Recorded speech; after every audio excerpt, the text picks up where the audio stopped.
السلام علیکم ورحمۃ اللہ وبرکاتہ۔ ناظرین، پچھلے سبق میں ہم نے علم النحو کی اہمیت، اس کا موضوع، اس کا فائدہ، اس کی وجہ تسمیہ آپ کے سامنے ذکر کی تھی۔ آج ہم جس ٹاپک پر بات کریں گے وہ ہے لفظ۔ لفظ کا لغوی معنی ہوتا ہے پھینکنا، اور اصطلاح میں اس کی تعریف یہ ہے کہ ہر وہ بات جو انسان کے منہ سے نکلے اس کو لفظ کہتے ہیں۔ تو چونکہ انسان بھی اپنے منہ سے الفاظ نکالتا ہے، باہر پھینکتا ہے، اس لحاظ سے اس کو لفظ کہتے ہیں۔ لفظ کی پھر آگے دو قسمیں ہیں، با معنی اور بے معنی۔ با معنی کو موضوع اور بے معنی کو مہمل کہتے ہیں۔ نحو زیادہ تر موضوع کے متعلق بات کرتی ہے کیونکہ یہ با معنی ہوتے ہیں، مہمل کے متعلق نحو بات نہیں کرتی۔ اب موضوع کی پھر آگے دو قسمیں ہیں، ایک مفرد اور دوسری مرکب۔ یہ مفرد اور مرکب دونوں موضوع کی قسمیں ہیں، اور یہ بات بھی ذہن نشین کر لیں کہ یہاں پر مفرد مرکب کے مقابلے میں بولا گیا ہے، اسی طرح یہ مفرد تثنیہ اور جمع کے مقابلے میں بھی بولا جاتا ہے، اسی طرح یہ مفرد مضاف اور شبہ مضاف کے مقابلے میں بھی بولا جاتا ہے۔ آج ہم جس مفرد کی بات کرنے لگے ہیں وہ مفرد کے مقابلے میں جو بولا جاتا ہے۔ مفرد یہ افراد یفرد افراد سے اسم مفعول کا صیغہ ہے، یہ باب افعال ہے۔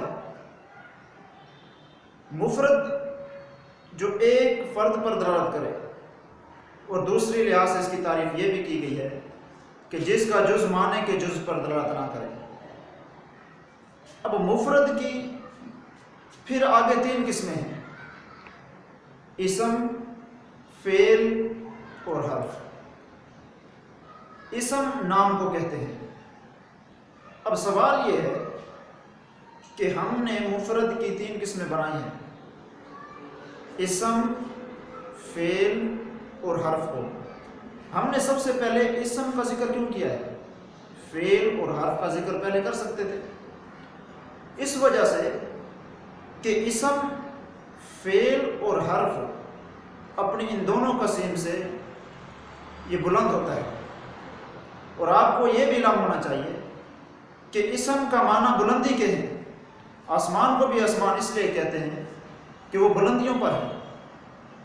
اسم، فعل اور حرف دونوں سے ممتاز ہوتا ہے، وہ اس طرح کہ فعل مسند ہوتا ہے، حرف نہ مسند ہوتا ہے نہ مسند الیہ ہوتا ہے، جبکہ جو اسم ہوتا ہے یہ مسند بھی ہوتا ہے اور مسند الیہ بھی ہوتا ہے۔ اسی طرح دو فعل آپس میں مل کر جملہ نہیں بن سکتے، دو حرف آپس میں مل کر جملہ نہیں بن سکتے، لیکن دو اسم آپس میں اگر مل جائیں تو یہ پورا جملہ بن جاتے ہیں۔ اس لحاظ سے اسم اپنے فعل اور حرف ان دونوں قسم سے افضل ہوتا ہے، تو اس وجہ سے ہم نے اسم کو فعل اور حرف سے پہلے ذکر کیا ہے۔ تو آج ہم نے بات کی ہے مفرد کی، کہ مفرد کی تین قسمیں ہیں، اسم، فعل اور حرف۔ اسم نام کو کہتے ہیں۔ اصطلاح میں اس کی تعریف یہ ہے کہ ہر وہ لفظ جو اپنا معنی خود بتائے اور تینوں زمانوں میں سے کوئی زمانہ بھی نہ پایا جائے، مثلا قلم، فرس، گھوڑا یا قلم۔ اب یہ ایسے الفاظ ہیں جو اپنا معنی خود بتا رہے ہیں اور ان کے اندر کوئی زمانہ بھی نہیں پایا گیا، نہ ہی ماضی کا، نہ ہی حال کا اور نہ ہی مستقبل کا۔ تو آئندہ سبق میں انشاءاللہ ہم فعل اور حرف کی بات کریں گے، ہمارے ساتھ رہیے۔ السلام علیکم۔